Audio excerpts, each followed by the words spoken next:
I'm personally in favor of adult uses within the city that include manufacturing, cultivation, distribution, production, packaging, shipping, testing, you name it. That's something that I favor. But right now, I think that the political willpower is there to do medicinal dispensaries, retail stores, and that's something that I also support. I believe it's true that all the tax revenue that comes in from legalizing cannabis uses in the city of Fresno will cause a tremendous community benefit. But an impact fund like this, the money could go toward job training, it could go toward teaching youth not to use drugs or alcohol or gambling. It could go to a variety of uses that haven't been established yet. I think the mistake a lot of municipalities make is they see cannabis as a cash cow. They see this as a way to get rich quick and to plug budget holes, and I think that's a mistake. I think it's important that we remember that this is going to be a slow rollout, whatever form that takes. I don't think that there are going to be cannabis dispensaries on every corner in the city of Fresno, and I think it's important that as an organization and as a leader, that we don't get greedy, that I don't get greedy, my colleagues don't get greedy, and see this as a way to plug budget holes. It's not going to be a cash cow for us in Fresno because of the very limited rollout that we're going to do. And so I think that should be avoided. I think it's important that people in the community not worry. I think fear has a lot to do with some people's reluctance to say that this is okay.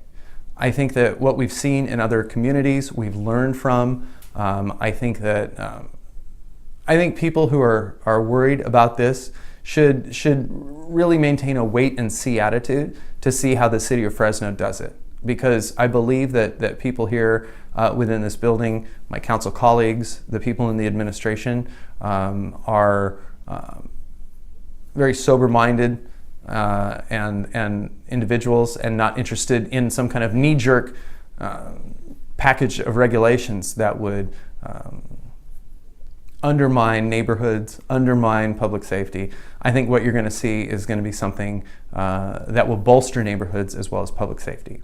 Absolutely. There probably already are. I invite you to, sure, I invite you to go to weedmaps.com and put in your zip code. I am sure you'll find between 30 and 50 retail dispensaries in the city of Fresno operating right now, and probably close to 50 delivery services where you can make a phone call or make a few clicks online and receive cannabis delivered to your home. What this is going to do is license and tax some dispensaries and use that money to shut down elements of the black market. I never said that it would clear up the black market. I've always said publicly that it would make a dent and or take a chunk out of the black market. And we have seen that in other states, in Washington, in Colorado. This rollout that we're seeing in the state of California by any means is not going to eliminate these things overnight. It's going to take time. The state of California did it wrong. They're charging too much. The excise tax is too high. That number has got to come down because it's onerous on the operators.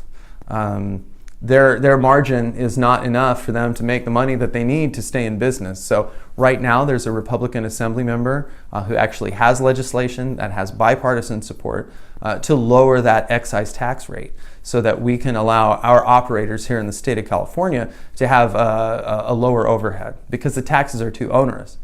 I agree with that. I think that here in the city of Fresno, what we're doing on Thursday is allowing a ballot measure. If I had it my way, it would be free and open market, not just for cannabis, but for shampoo and for vegetables and for steel and paper products. I'm not a fan of taxation, and I'm not a fan of tariffs, and I'm not a fan of sales taxes or gas taxes. But the reality is for us to move forward as a community, as a state, these are the rules. And so absolutely, I don't like taxation, but there is no safe and legal cannabis market in Fresno if we don't first figure out how we're going to tax it. And so I support it. I think it's the right thing to do. I'm advocating for tax rates to be low. And I think folks are going to get there, and I think people will be pleasantly surprised 3-4 years from now with how everything rolled out and how everything is working in Fresno. I will never work in City Hall after I leave office, ever. So that's a no. I will not work in City Hall in any capacity, ever.